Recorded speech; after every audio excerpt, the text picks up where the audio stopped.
실상묘보 변화경. 오늘부터는 신의 품 제4를 설하도록 하겠습니다.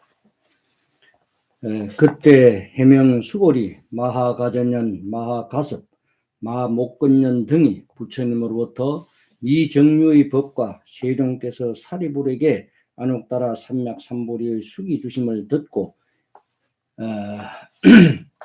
희우한 마음을 일으켜 기뻐 뛰며 곧 자리로부터 일어나서 의복을 단정히 하고 오른편 어깨를 올리고 오른편 무릎을 땅에 꿇어 일심으로 합장하고 몸을 공손히 굽혀 부처님의 얼굴을 우러러보며 부처님께 말씀드리되 먼저 이 신의 품의 신의라는 뜻이 무언가 하니 해명수보리 그리고 마가전년 마가섭 그리고 마목근년 이 네 분의 부처님의 제자가 부처님이 설하신 그 비유품의 묘한 비유의 설법을 듣고서야 믿고 바르게 이해했다 하는 뜻이 되겠습니다.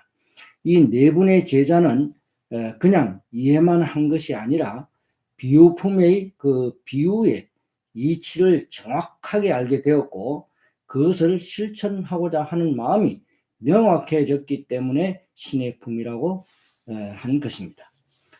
비유품에서 사리불 존자가 부처님으로부터 처음으로 미래 세상에서 죄송합니다. 화응열애라는 명호를 받게 된다고 수기를 하신 것은 사리불 존자가 지금까지 부처님의 설법을 들은 성문 중에서 근기가 가장 수승한 상근기라는 것을 부처님은 아시고 사리불 존자에게 수기를 제일 먼저 하신 것입니다. 비유품과 신의품, 약초유품, 수기품 등에서는 부처님은 근기를 세 가지로 나누게 되는데 가장 하열한 근기를 하근기라고 하고 그 다음은 중근기라고 합니다. 그리고 가장 수승한 근기를 상근기로 구분하게 됩니다. 이렇게 부처님 앞에 그 말씀을 드리는 것은 사리불 존자 등 이 네 분의 그 제자들은 지금까지는 자기들이 알고 있었던 것과는 다르다. 그래서 본인들은 이 성문들은 성불을 할 수 없다는 것을 알고 있었는데 사리불 존자가 부처님으로부터 수기를 받는 것을 보고 그야말로 신심을 더욱 내게 된 것이 됩니다. 그래서 여기 보면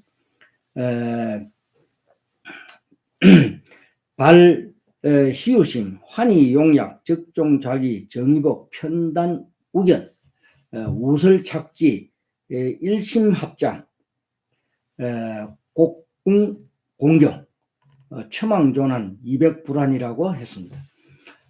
이것은 희우한 마음을 일으켜 기뻐 뛰며 곧 자리로부터 일어나서 의복을 단정히 하고 오른쪽 어깨를 올리고 오른쪽 무릎을 땅에 꿇어서 일심으로 합장하고 몸을 공손히 굽혀서 부처님의 얼굴을 우러러 본다. 그리고 이제 부처님께 말씀을 드리는 겁니다. 이것은 부처님으로부터 실로 묘하고도 묘한 비유품의 설법을 듣고 너무 기쁜 나머지 펄쩍 뛰면서 마음을 가다듬고 몸을 바르게 해서 굽히고 공손하게 부처님께 말씀드리는 것입니다. 다시 말해서 수보리 등은 거짓없이 부처님께 귀의하고 부처님의 그 뜻을 공경한다는 뜻입니다. 네 사람의 제자들은 부처님의 가르침을 실행하고자 공경하는 마음을 나타낸 것인데요. 우리가 일반적으로 왼쪽은 이치를 뜻한다고 알고 있죠. 그리고 오른쪽은 이치를 실천하는 행을 뜻하게 됩니다. 그래서 사람의 마음속에 이것이 다 이치가 갖추어져 있는 것이다 라는 것입니다. 여기서 일심합장이라고 했습니다. 이 일심합장이라는 것은 몸과 입과 뜻, 즉 신구의라는 삼업 중에서 몸으로서 나타낸 것인데요. 문자로는 나무가 됩니다. 불교의 나무를 기독교에서는 사랑과 믿음과 소망이라는 세 가지로 나누어서 행할 것을 가르치고 있습니다. 이것은 로마 시대 때 절대적인 유일신에 대한 예우를 갖추고자 만들어진 것이다 라고 볼 수가 있습니다.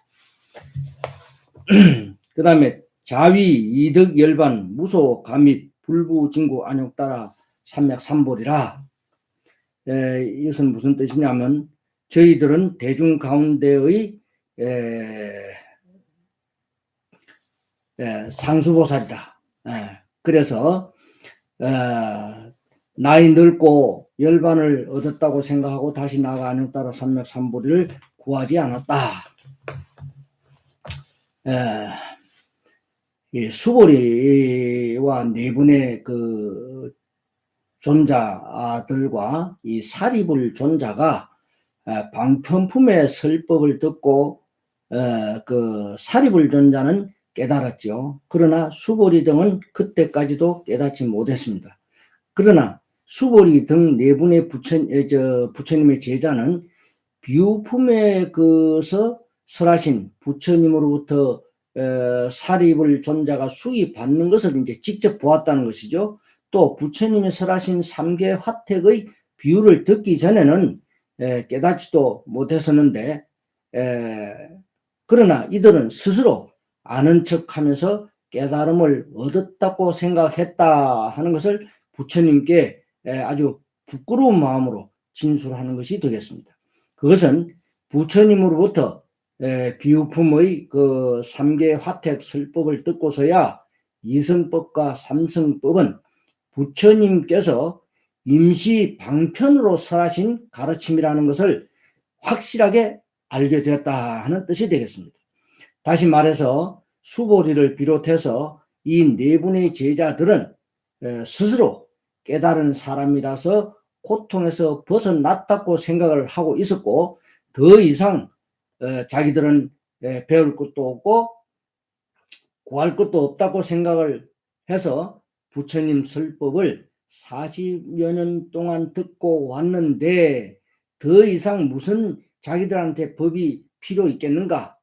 무슨 법이 있겠는가라고 이렇게 생각을 했었다는 것입니다. 그러나 부처님으로부터 이 비유품의 설법을 듣고 보니까 부처님의 가장 높은 일불성인 묘법연화경의 지혜를 이들은 구하려고 하지 않았다라고 부처님께 진술을 하고 있는 겁니다. 이들 수보리 등의 네 사람의 큰 비구는 영산회상에서 이 묘법연화경의 설법을 듣고 있는 대중 중에서 가장 나이가 많은 그런 성가의 상수제다라는 것입니다.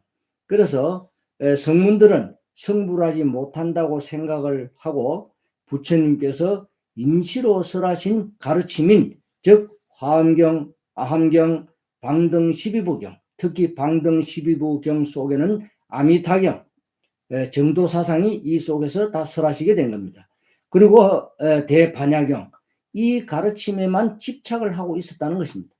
이 묘법연화경 그 설법에는 관심을 사실은 가지지 않았는데 비유품에서 삼계 화택의 비유설법을 듣고서야 비로소 성문들인 자신들도 성불을 할 수 있다 하는 것을 깨닫게 되고 그래서 환희해서 방편품의 설법을 듣고 사리불 존자가 깨달은 바를 수보리는 즉 말하자면 비유로서 부처님께 말씀드리는데 장자의 구와 궁자의 비유로 부처님께 진술하게 됩니다.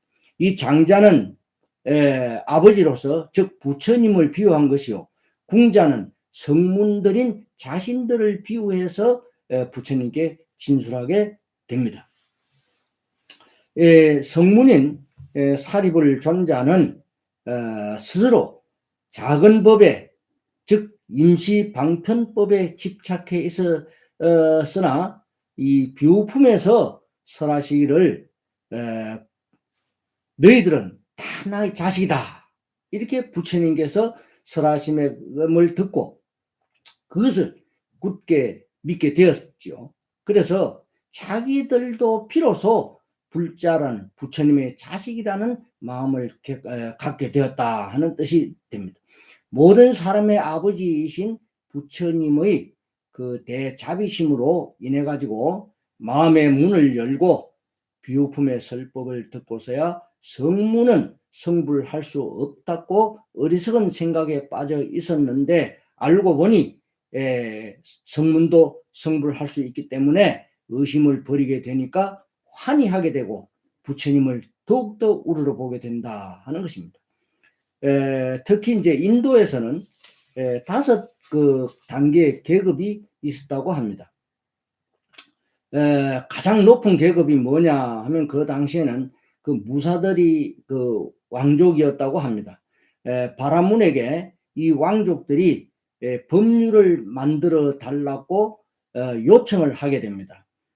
그러자 바라문은 종교인이기 때문에 그 서열을 제일 높은 계급으로 만들게 되었고, 그 다음이 찰젤이라고 해서 왕족인 무사가 됩니다. 그 다음에 3번째는 미사라고 해서 땅이 많은 지주와 또는 대상인이 그 3번째가 되고요. 4번째는 수다라라고 해서 소작인들, 남의 땅을 빌려서 농사를 짓는 그 소작인과 노예들의 계급이 만들어졌다고 합니다. 5번째 계급이 있는데요. 이 계급은 천민으로서 다른 종족이 있었다고 합니다. 그 다른 종족들에 대해서는 전다라라고 해서 천민으로 취급을 했다고 합니다. 이렇게 부처님 당시에 인도에서는 5가지 계급으로 분류하고 있었습니다. 사리불과 수보리 등은 제일 높은 계급인 바라문으로서 부처님의 제자가 된 것입니다. 사리불 등은 바라문교에서는 더 이상 배울 것이 없다는 것을 깨닫게 되고, 그래서 부처님께 귀한 것이라고 앞에서도 언급한 바가 있습니다.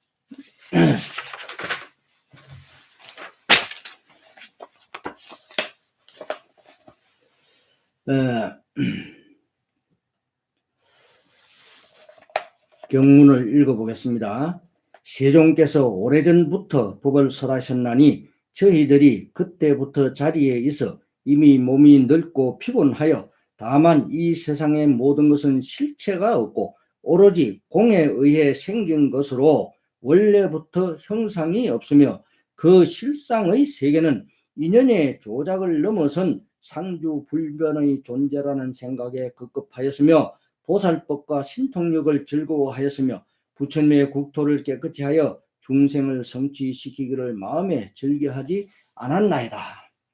이게 무슨 뜻인가 하면은 삼성의 가르침이, 말하자면 삼성이라는 건 성문연각 보살법이라고 그랬죠.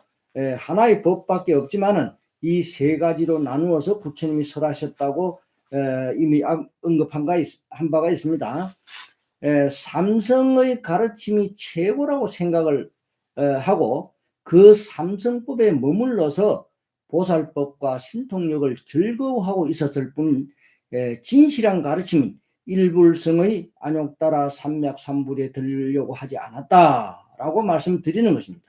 다시 말해서 부처님의 가르침을 오랫동안 들어왔지만 40여 년 들어왔지만 부처님의 뜻이 어디에 있었는가를 전혀 알지 못하고 다만 공이라는 공돌이에만 집착을 하고 있었다 하는 뜻입니다.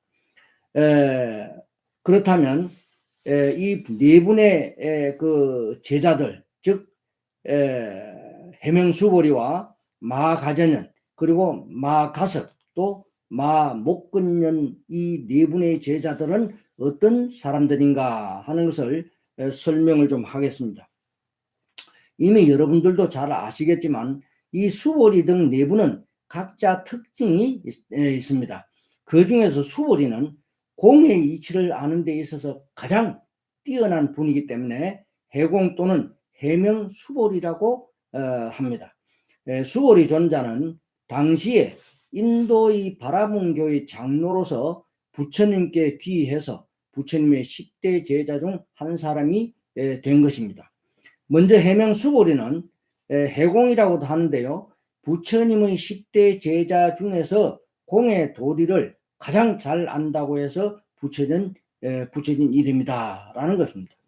이 수보리는 공을 잘 터득한 수행자로 해서 공이라는 뜻은 무엇인가 하면 진리를 세 가지 측면으로 보는 것을 삼관이라고 하는데요. 이 삼관 중에 하나가 공이라고 하는 것입니다. 먼저 삼관에 대해서 설명을 좀 하겠습니다. 천태대사가 설하신 가르침이 있는데요. 마지관, 상권, 권, 삼에 보면 진리를 세 가지 측면으로 본 것을 삼재라고 하는데요. 이 삼재라는 진리를 바르게 관하는 것을 삼관이라고 합니다. 이것이 뭐냐 하면 공관, 가관, 중관이라고 해서 이것을 삼관이라고 합니다. 수고리 등 세 분의 성문이 집착하고 있었다고 한 것은 곧 그 공관입니다. 이 공관은 삼라만상의 모든 것을 공하다고 관하는 수행 방법입니다. 다시 말해서 공은 평등하다는 뜻인데요. 모든 법은 실체가 없이 평등하다고 관하는 수행 방법을 말합니다. 반면에 삼관 중에서 가관은 모든 법은 임시로 나타나는 모습인데 이것은 끊임없이 변하고 또 인연에 따라서 임시로 다시 화합하는 한다는 것을 관하는 그 일종의 수행 방법이 되겠습니다. 다시 말해서 모든 사물은 차별이 있다고 보는 것을 가관이라고 합니다. 그 다음에 이제 삼관 중에서 중관이라는 것이 있는데요. 이것은 일심삼관, 즉 하나의 마음에서 3000가지를 관하는 것이 중관이라고 합니다. 다시 말하면 하나의 마음에 3000가지의 세계가 있는 것인데요. 이 삼관 중에서 공관은 평등한 것이고 가관은 차별이 있다는 뜻인 반면에 중관은 본관과 가관 중에 어느 한쪽으로 치우치지 않고 이 두 가지를 말하자면 통일해서 보는 것이 중관이 되겠습니다. 여기서 주의해야 할 것은 삼라만상의 모든 것은 실체가 없는 평등한 면만 보아서도 안 되고 차별되는 면만 보아서도 안 된다. 다시 말하면 모든 것은 다 평등하다라고만 생각을 한다든지 아니면 모든 것은 다 차별이 있다라고만 생각을 해서도 안 된다는 것입니다.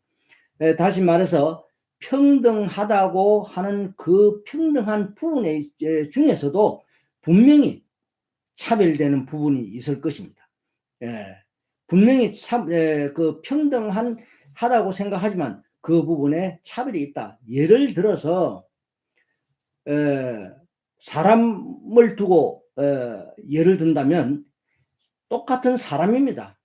그런데 모습도 다르고 성품도 다 다르죠. 이게 차별이 되는 겁니다. 다시 말하면 그래서 평등하다고 보는 것은 그 공이라고 하는데 그 공 속에서도 차별되는 부분이 있다는 것입니다.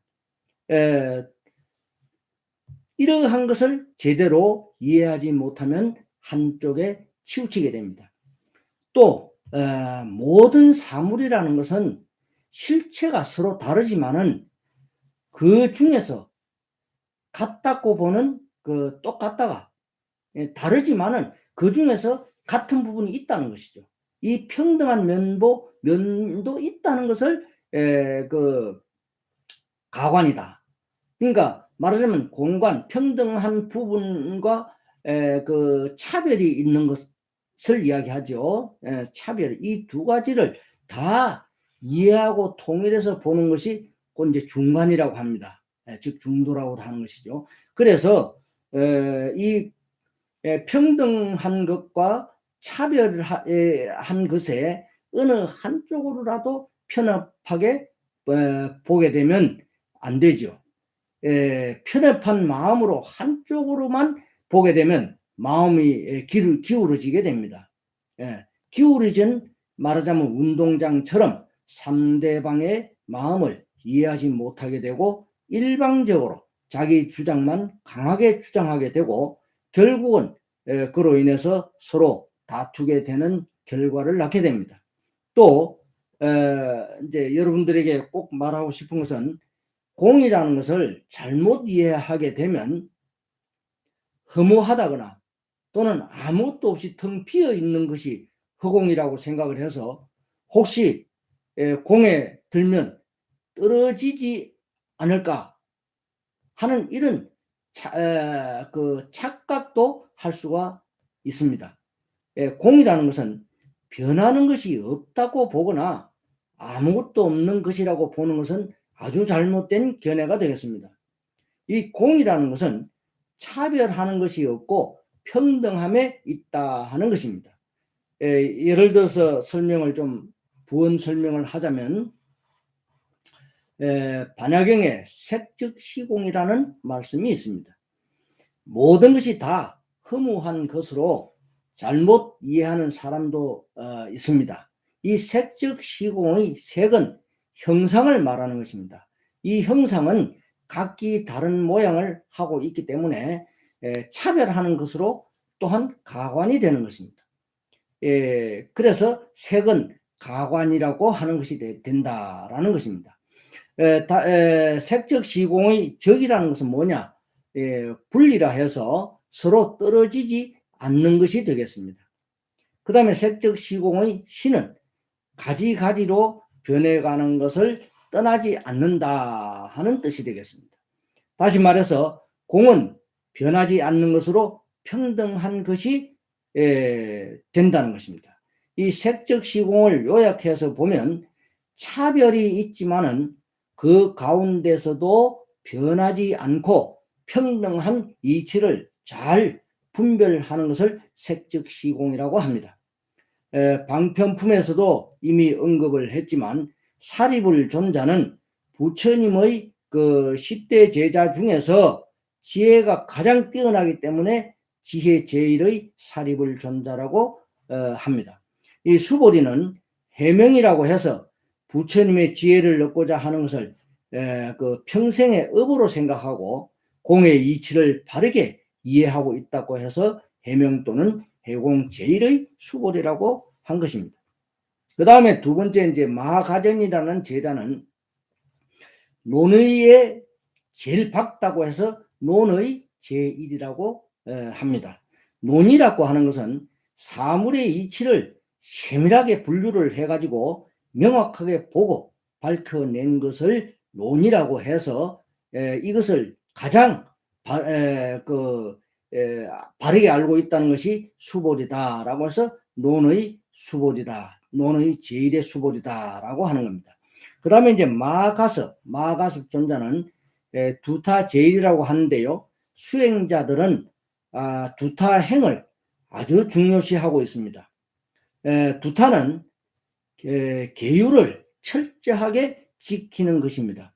모든 욕망에서 벗어나고자 한다면 행을 바르게 하는 데 있어서는 가섭존자가 제일이다 라고 하는데요.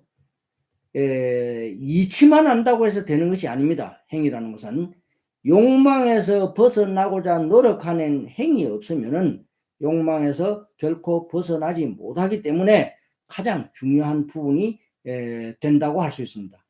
이 세속적인 욕망은 5가지 욕망이 있죠. 재물욕과 명예욕, 그리고 식욕, 또 색욕, 그 다음에 수면욕인데요.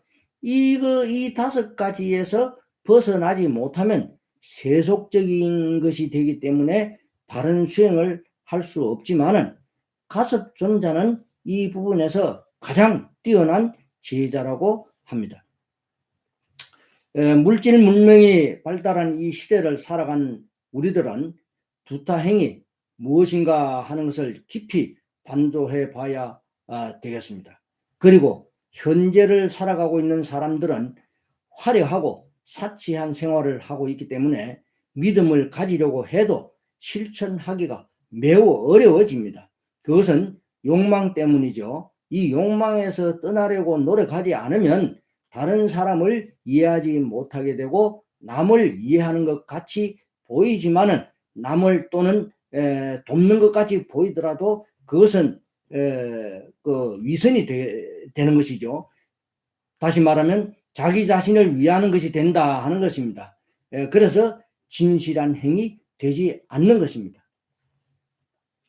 그 다음에 이제 마하목건이었는데요. 줄여서 목련존자라고도 합니다. 이 목련존자는 사리불과 같이 아주 돈독한 관계로 그 바라문교에서 많은 제자를 거느리고 있었다고 합니다. 바라문교의 교리로는 스스로 만족하지 못했기 때문에 제자를 다 데리고 부처님께 귀의하신 분입니다. 목련존자는 특히 신통력이 가장 뛰어나다고 해서 신통 제1인자라고 했죠. 이 신통이라는 것은 무엇인가? 다른 사람이 하지 못하는 그 불가사의한 힘을 말하는 것입니다. 불교의 가르침에 보면 육신통인 6가지 신통이 있는데요. 이 6가지 신통 중에서 누진통이 가장 뛰어난 신통력이 되겠습니다. 육신통이라는 것은 그 첫 번째 신경통이라고 해서 자신의 모습을 변화시키는 신통술로 여의 신통력이라고도 합니다. 두 번째는 이제 천의통이죠. 이 천의통은 멀리서 나는 소리도 들어서 아는 신통력입니다. 그 다음에 이제 숙명통이 되겠습니다. 숙명통은 남의 생각을 꿰뚫어 보는 신통력이죠. 그 다음에 이제 누진통입니다. 제일 얻기 어려운 누진통인데 이 육신통 중에서 눈에 보이지 않는 그 자신이 가지고 있는 그 미혹한 마음이 그 다른 것이 아니라 번뇌와 집착입니다. 이러한 일체의 번뇌와 집착에서 완전하게 벗어난 신통이기 때문에 성문이 얻는 신통력 중에서 가장 훌륭한 신통력이라고 하는 것입니다. 누진통은 미혹한 것이 마음에 조금이라도 남아 있으면 자유로울 수가 없기 때문에 가장 훌륭한 신통력으로서 목련존자는 아직 미혹한 마음을 다 없애지 못했기 때문에 부처님의 제자가 되었다고 합니다. 그리고 이제 이름 앞에 수보리 가서 이제 이런 분들 앞에 이제 붙여진 마하라고 했어요. 이 전자에도 설했지만 마하라고 붙여진 것은 같은 이름을 가지고 있는 수행자들 중에서 즉 수보리라는 많은 제자들이 있었는데 그 중에서 가장 으뜸이 되고 훌륭하다 하는 뜻을 가지고 있습니다. 그래서 가장 크고 훌륭한 사람이라고 해서 붙여진 것이 범으로 마하라고 합니다. 앞에서도 설했지만 수보리를 비롯한 네 분의 큰 비구들은 집착과 번뇌의 고통에서 벗어날 수는 있었지만은 진실한 깨달음을 얻으려고 노력하지 않았다 하는 것을 부처님께 진술하고 있다는 것이죠. 여기서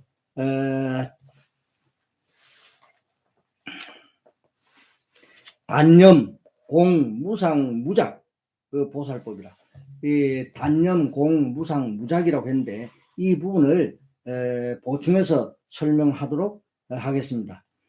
공이라는 것은 모든 것은 다 평등하다 하는 뜻이라고 이미 언급을 했습니다.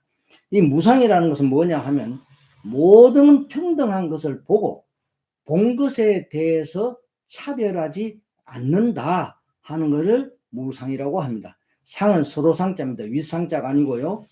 그래서 차별하지 않는다 하는 것입니다. 그 다음에 여기서 무작위라는 것은 우리가 그 살아가는 실생활에서 사용하고 있는 말과 행동을 뜻하는데요. 이 말과 행동을 평등하게 생각하고 실행하는 것입니다. 다시 말하면 소승의 가르침에는 공과 무상과 무작을 이제 삼해탈이라고 합니다. 이 삼해탈을 소승의 수행에서는 그 수행의 극치다라고 칭찬하고 있죠. 그래서 이것은 무슨 뜻이냐 하면 산문이라고 하는 것은 설명을 좀 드리자면 절에 갈 때 여러분들이 일주문이라고 하는 것을 알 것입니다. 이 드나드는 문을 말하죠. 그리고 이제 절에 들어가는 문을 산문이라고도 합니다. 산문이라고 하는데 산문이라고 하는 것은 표현이 잘못된 말입니다. 매산자 산문이 아니고요. 석삼자 산문으로서 공과 무상과 무작인 삼해탈에 든다고 해서 산문이다라고 하는 것입니다. 모든 중생은 평등하기 때문에 부처가 될 수 있지만 각자 처해진 환경이 다르고 알고 있는 것도 다르고 또한 성품과 성질이 각각 다르기 때문에 각자에게 맞는 가르침을 주어야 하기 때문에 평등을 근본으로 해서 차별이라는 행위 나오게 하는 것이 대성의 가르침이다 하는 것을 이해하시기 바랍니다. 그러나 평등의 공을 떠난 차별은 있을 수 없는 것입니다.